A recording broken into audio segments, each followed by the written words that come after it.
আসসালামু আলাইকুম সুপ্রিয় শিক্ষার্থীবৃন্দ, শীতের এই সকালে তোমাদেরকে মনোপুর আইডিয়াল ডিগ্রি কলেজ পারদপুর দিনাজপুর থেকে আমি স্বাগত জানাচ্ছি। সুলতান মাহমুদ, সহকারী অধ্যাপক। আজ আমরা ফিন্যান্স, ব্যাংকিং ও বিমা বিষয়ের ফিন্যান্স ক্লাসটি নিব।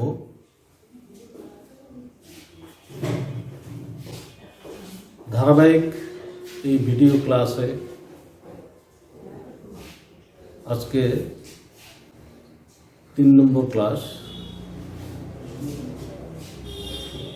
প্রথম অধ্যায় অর্থায়নের সূচনা। আজ আমরা অর্থায়নের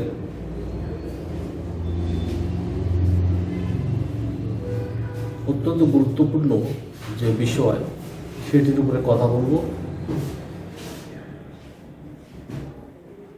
অর্থায়নের গুরুত্ব, অর্থায়নের প্রয়োজন, কেন আমরা অর্থায়ন করব, অর্থায়নের দরকার কি, এটি আমরা হোয়াইট বোর্ডে একটু দেখে নিই। অর্থায়নে, ব্যবসায় অর্থায়নের গুরুত্ব, এটিকে মূলত 2 ভাগে ভাগ করা হয়েছে।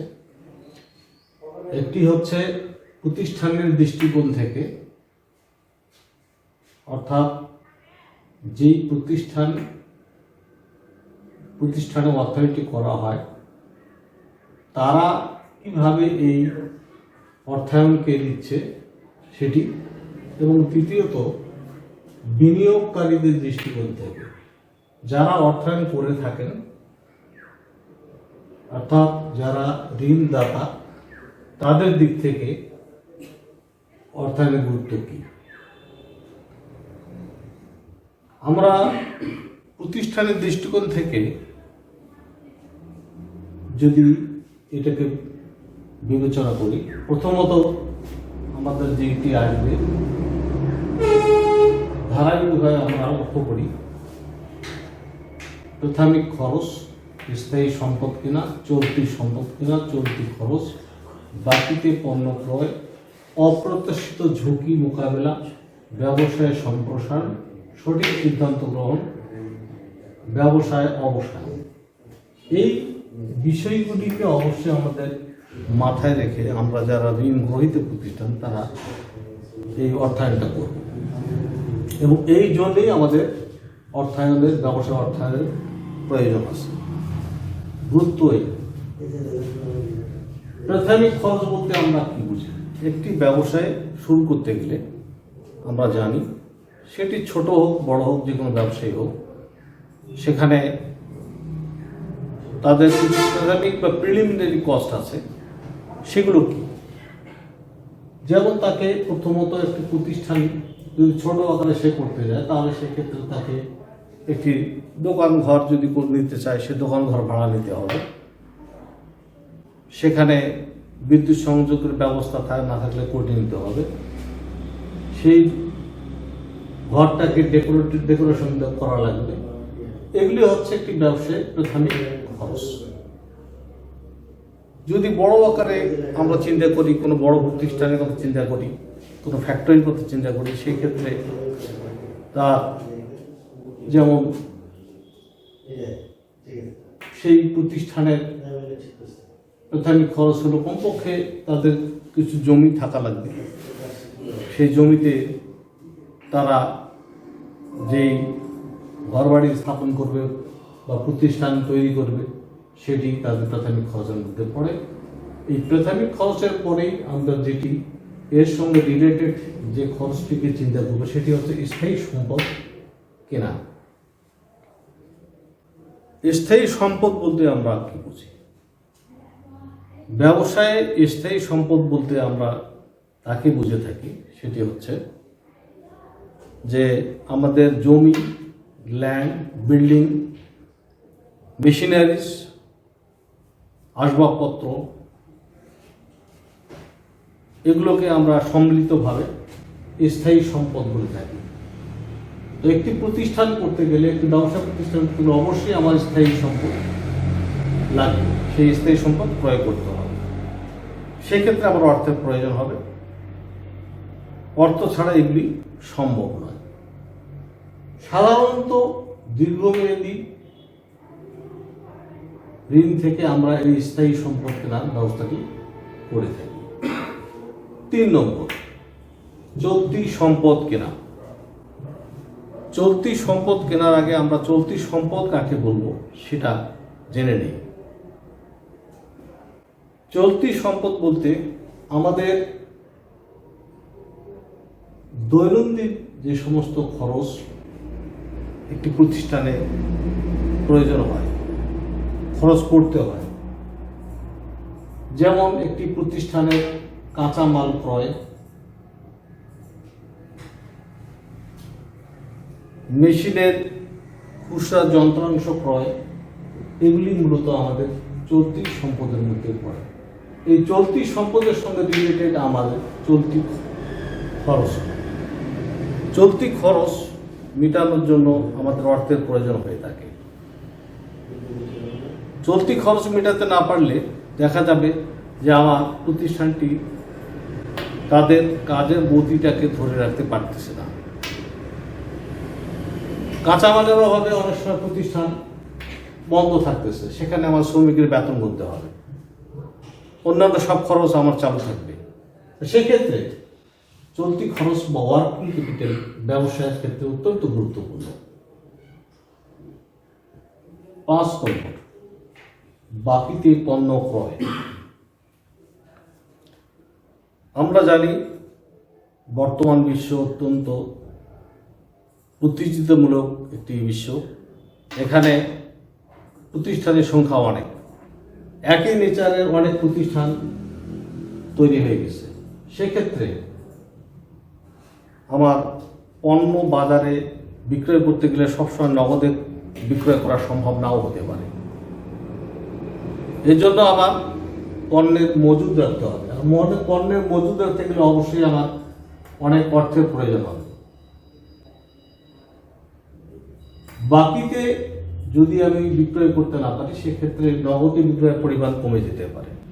সেই জন্য বাকিতে বিক্রয় করতে গেলে আমার যে নগদ অর্থের প্রয়োজন হবে, পরিমাণের সংখ্যায় আমাদের পরিমাণে অনেক বেশি অর্থ লাগবে, সেজন্য আমার অর্থের প্রয়োজন আছে, ব্যবসায় অর্থের প্রয়োজন আছে। অপ্রত্যাশিত ঝুঁকি মোকাবিলা। 6 নম্বর, আমরা গতানুগতিক ঝুঁকির কথা জানি, কিন্তু যেটি আমাদের প্রত্যাশিত নয়, যেটি আমি আশা করি না, কিন্তু এই ধরনের ঝুঁকি ব্যবসায়ের ক্ষেত্রে আসতে পারে। সেগুলো কি? যেমন ভূমিকম্প, আগুন লেগে যাওয়া, বাজারে মুদ্রাস্ফীতি দেখা দেওয়া, এগুলা অপ্রত্যাশিত ঝুঁকি। ঝুঁকি ব্যবস্থাপনা আধুনিক অর্থনীতির একটি বিশেষ দিক। যদি বা যে প্রতিষ্ঠান দক্ষভাবে তার ঝুঁকি মোকাবেলা করার ক্ষমতা না রাখে, তাহলে সেক্ষেত্রে তার ব্যবসায় ক্ষতির সম্ভাবনা বেড়ে যায়। এই জন্য ব্যবসায় প্রতিষ্ঠানে অবশ্যই ঝুঁকি মোকাবেলা করার জন্য দক্ষ আর্থিক ব্যবস্থাপক থাকতে হবে, যাদের মাধ্যমে ঝুঁকিটাকে মোকাবেলা করা যায়। আর এজন্য হঠাৎ করে প্রতিষ্ঠানের উপরে কোনো যদি আর্থিক ঝামেলা চলে আসে, সেক্ষেত্রে মজুদ অর্থ থেকে আমরা সেটি মোকাবেলা করতে পারব। এই জন্য আমার অর্থের প্রয়োজন। ব্যবসায় সম্প্রসারণ বলতে আমরা কি বুঝি? আমার যে প্রতিষ্ঠান, এই প্রতিষ্ঠানটি আজকে যে পর্যায় থেকে শুরু হচ্ছে, আমি মনে করব আমার এই প্রতিষ্ঠানটি আজকের এই অবস্থান থেকে ধীরে ধীরে তার অবস্থান আরও বৃদ্ধি করবে বা প্রবৃদ্ধি ঘটবে। সম্প্রসারিত না করতে পারলে, আমি যেখান থেকে শুরু করলাম সেখানে অবস্থান করলাম, এটি আমার কখনোই কাঙ্ক্ষিত হতে পারে না।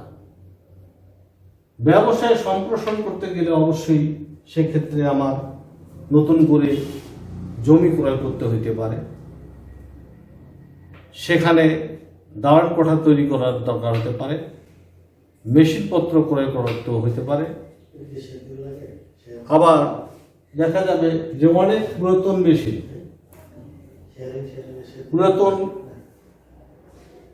বা অনেক আগে তৈরি মেশিন, যেগুলো আধুনিককালে ব্যবসায়িক প্রতিযোগিতামূলক বাজারে তাদের ঠিক মতো সার্ভিস দিতে পারতেছেন বা কম সার্ভিস দিচ্ছে, এই ক্ষেত্রে আমার অর্থের প্রয়োজন হবে। ব্যবসায় সম্প্রসারণের ক্ষেত্রে অবশ্যই অর্থের প্রয়োজন আছে। সঠিক সিদ্ধান্ত গ্রহণ। ব্যবসায়ে একজন আর্থিক ব্যবস্থাপককে তার সঠিক সিদ্ধান্ত গ্রহণ করতে গেলে প্রথমে তার খেয়াল করতে হবে সেটি যে তার অর্থ সে কোথা থেকে, কোন উৎস থেকে সংগ্রহ করবে, এই সংগৃহীত অর্থ সে কিভাবে বিনিয়োগ করবে এবং সেই বিনিয়োগ থেকে সে কিভাবে মুনাফা অর্জন করবে। এটি যদি সে করতে না পারে তাহলে তার সিদ্ধান্ত গ্রহণে অনেক ঘাটতি থেকে যাবে, যেটি একটি ভালো ব্যবসায়ের ক্ষেত্রে আমরা আশা করতে পারি না। ব্যবসায় অবসায়। ব্যবসার শুরুতে যেমনি অর্থের প্রয়োজন হয়ে থাকে, তদ্রূপ ব্যবসায় শেষ করতে গেলে বা ব্যবসায় বন্ধ করতে গেলেও আমার অর্থের প্রয়োজন হবে, যেটিকে বলা হয় ডিসলিউশন অফ বিজনেস। ব্যবসায় অবসানের ক্ষেত্রে অবশ্যই প্রথমত আমার পাওনাদারকে তাদের অর্থ পরিশোধ করে দিতে হবে। শেয়ার হোল্ডারদেরকে তাদের লভ্যাংশ সহ শেয়ারের মূল্য পরিশোধ করতে হবে। তো সেই ক্ষেত্রে আমার অর্থের প্রয়োজন অবশ্যই আছে। তাহলে প্রতিষ্ঠানের দৃষ্টিকোণ থেকে আমরা এই পয়েন্টগুলিকে যদি পুঙ্খানুপুঙ্খ আলোচনা করি, তাহলে একটি আধুনিক ব্যবসায় প্রতিষ্ঠানকে তার অর্থের প্রয়োজন মেটানোর জায়গা থেকে দেখতে হবে। এখন আমরা আসবো বিনিয়োগকারীদের দৃষ্টিকোণ থেকে কিভাবে আমরা অর্থায়নকে গুরুত্ব দিয়ে থাকি। আমরা জানি প্রত্যেক ব্যবসায়ী, সে উৎপাদনমুখী ব্যবসায়ী হোক অথবা আর্থিক ব্যবসায়ী হোক, অর্থ লগ্নিকারী হোক, প্রত্যেকেরই নিজস্ব একটি ভাবনা থাকে। সেই ভাবনাগুলো কি কি? যখন একজন বিনিয়োগকারী তার অর্থ বিনিয়োগ করবে, তখন সে যে বিষয়গুলিকে তাদের মাথায় রেখে কাজ করবে সেটি হচ্ছে, 1 নম্বরে লভ্যাংশ পাওয়ার নিশ্চয়তা। একজন বিনিয়োগকারী ব্যবসায়িক জগতে সবসময় তার মুনাফার কথা মাথায় রেখে তার বিনিয়োগ কার্যক্রমটি পরিচালনা করে থাকে। লভ্যাংশ শেয়ারে বিনিয়োগ করে যদি লভ্যাংশ পাওয়ার নিশ্চয়তা সে না পায়, তাহলে সেই শেয়ারে সে বিনিয়োগ করবে না বা সেটাই শেয়ার করে করবে না। সেই ক্ষেত্রে একজন বিনিয়োগকারীর দৃষ্টিকোণ আকৃষ্ট করতে গেলে আমাকে তাকে লভ্যাংশ সঠিকভাবে সময় মতো পরিশোধ করার চিন্তা মাথায় রাখতে হবে। দ্বিতীয়ত, মূল উদ্দেশ্য অর্জন। প্রত্যেক ব্যবসায়ীর উদ্দেশ্য একাধিক থাকতে পারে, কিন্তু তার মূল উদ্দেশ্য বলতে একটি উদ্দেশ্য আছে। সেটি কি? সেটি হচ্ছে মুনাফা অর্জন। আমরা অনেক সময় বলে থাকি নো প্রফিট নো বিজনেস। যেখানে মুনাফা নাই সেখানে ব্যবসা করব না। সো এমন ক্ষেত্রে একজন বিনিয়োগকারী, একজন দক্ষ বিনিয়োগকারী অবশ্যই তার মাথায় রাখবে যে মুনাফা কীভাবে সে অর্জন করতে পারবে, সেই জায়গায় সে বিনিয়োগ করবে। অতএব মূল উদ্দেশ্য হচ্ছে অর্জনের জন্য অর্থের প্রয়োজন আছে। ঝুঁকি কমানো। ফিন্যান্সে আমরা লক্ষ্য করব যে প্রত্যেক ব্যবসায় ঝুঁকি আছে। No risk no return. ঝুঁকি নাই, মুনাফা নাই। বেশি ঝুঁকি, বেশি মুনাফা। কম ঝুঁকি, কম মুনাফা। এটি আমরা ডিটেলস আরও আলোচনা করার সময় পাবো, কিন্তু এখানে শুধু বলে রাখা দরকার যে যেই প্রতিষ্ঠান তাদের ঝুঁকি কমিয়ে প্রফিট বেশি করার জন্য দক্ষভাবে ব্যবসা চালিয়ে থাকে, তাদের ক্ষেত্রে আমরা একজন বিনিয়োগকারী তার অর্থ বিনিয়োগ করবে। 4, শেয়ার মূল্য বাড়ানোর নিশ্চয়তা। শেয়ার কি? শেয়ার হচ্ছে একটি ব্যবসায়ের মোট অর্থের একটি ক্ষুদ্র অংশকে আমরা শেয়ার বলে থাকি। সেই শেয়ারে বিনিয়োগ করে থাকে একজন বিনিয়োগকারী। তার যে শেয়ার, সেই শেয়ারের দাম যেই প্রতিষ্ঠান বাড়িয়ে দেবে বা ভবিষ্যতে বাড়ানোর সম্ভাবনা থাকবে, তার আর্থিক বিশ্লেষণ বা তার ব্যালেন্স শিট চেক করে একজন বিনিয়োগকারী সে শেয়ার মূল্য বাড়ানোর নিশ্চয়তা পেলে সেখানে বিনিয়োগ করবে। আর যেখানে যে প্রতিষ্ঠানটি ঠিকমতো চলছে না বা প্রফিট করতে পারতেছে না, শেয়ারের মূল্য তার সহজে বাড়ে না, এরকম প্রতিষ্ঠানে কোনো বিনিয়োগকারী বিনিয়োগ করতে চাইবে না। অতএব ব্যবসায় অর্থায়নের একটা গুরুত্বপূর্ণ দিক হচ্ছে শেয়ারের মূল্য যারা বাড়িয়ে দিতে পারবে, যাদের প্রতিষ্ঠান ভালোভাবে চলে, সেই জায়গায় একজন বিনিয়োগকারী তার বিনিয়োগ করবে। 5, বিনিয়োজিত অর্থের সুরক্ষা। যেই অর্থটি সে বিনিয়োগ করতেছে, সে কোথায় বিনিয়োগ করতেছে, কোন প্রতিষ্ঠানে বিনিয়োগ করতেছে, সেই প্রতিষ্ঠানের মুনাফা পাওয়ার সম্ভাবনা কতটুকু, এগুলি মাথায় রেখে একজন বিনিয়োগকারী তার বিনিয়োগ কার্যক্রম পরিচালনা করে থাকে। সেই ক্ষেত্রে সে প্রথমেই চিন্তা করবে যে তার বিনিয়োজিত অর্থ যে প্রতিষ্ঠানে সে বিনিয়োগ করছে সেটি লাভজনক প্রতিষ্ঠান না ধীরে ধীরে অলাভজনক পরিণত হবে, সেটি সে বিবেচনায় আনবে। অতএব একটি লাভজনক প্রতিষ্ঠানে সে অবশ্যই বিনিয়োগ করতে চাইবে, তার অর্থের সে নিরাপত্তা চাইবে।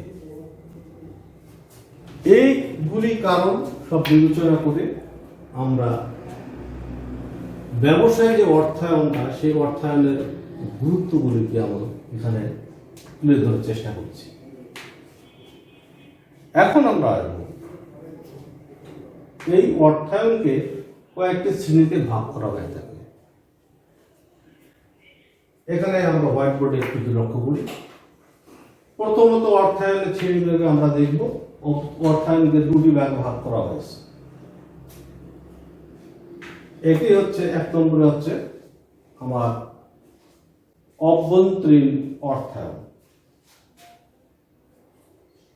আর একটা হচ্ছে বাহ্যিক অর্থায়ন। অভ্যন্তরীণ অর্থায়নটা হচ্ছে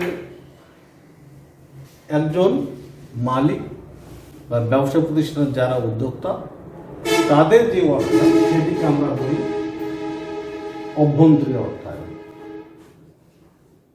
অর্থায়নের কোনো বিকল্প আমাদের এই ব্যবসায়িক জগতে চিন্তা করার সুযোগ নেই। অর্থায়ন ছাড়া ব্যবসা চলতে পারে না। বাহ্যিক অর্থায়নকে যখন আমরা ভাগ করবো, সেটি হচ্ছে দুই ভাগের। প্রথমত একটি হচ্ছে সরকারি অর্থায়ন, অন্যটি হচ্ছে বেসরকারি অর্থায়ন।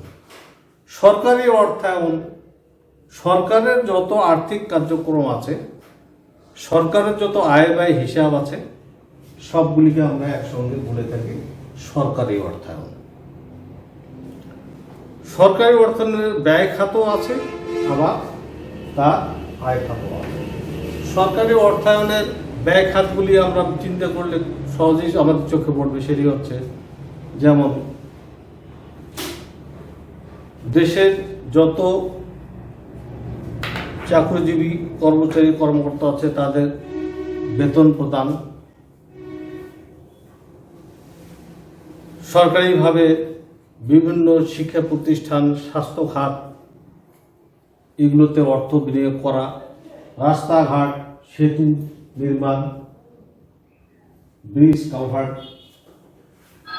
এই প্রতিষ্ঠানগুলিতে সরকারি অর্থায়ন হয়ে থাকে। সরকারের অর্থায়ন থাকলে সরকারের ব্যয়ের খাত থাকলে তার আয়ের খাতও আছে। সেগুলি হচ্ছে কি কি?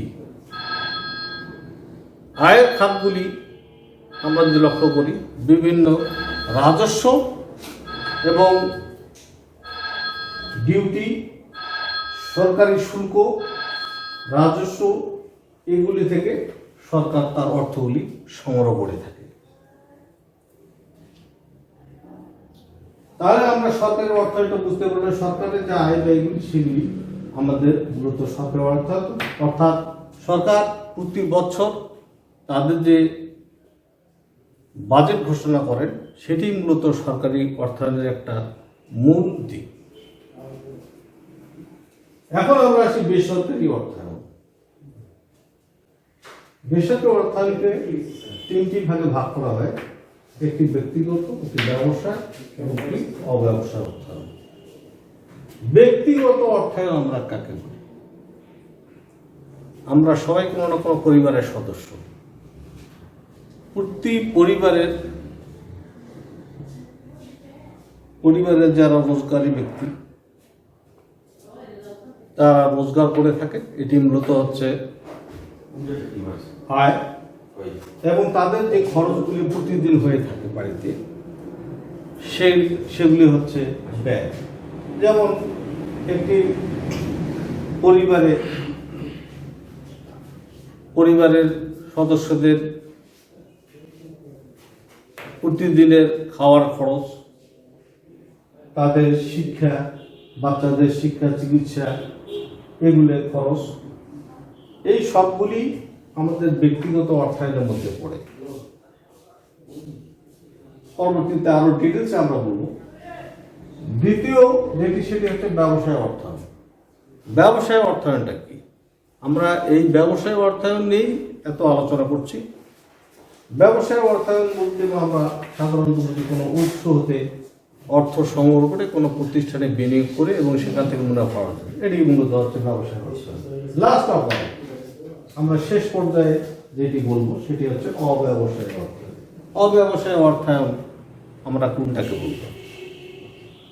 প্রতি ব্যবসায়ী বা ব্যবসায় প্রতিষ্ঠান তাদের যে ব্যবসায়, সেই ব্যবসায়ী যে করবে সেগুলোর পাশাপাশি তাদের কিছু ব্যবসায়িক অর্থায়নও হয়ে থাকে।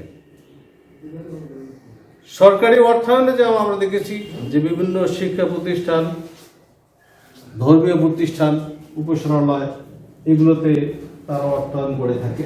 তদ্রূপ একটি অব্যবসায় অর্থায়নের ক্ষেত্রে আমরা লক্ষ্য করব যে সেখানে একজন ব্যবসায়ী তার নিজস্ব অর্থায়নে সে বিভিন্ন শিক্ষা প্রতিষ্ঠান, উপাসনালয়, দালান কোঠা, এগুলো ব্রিজ, কালভার্ট সব অর্থায়ন করে দিতে পারে।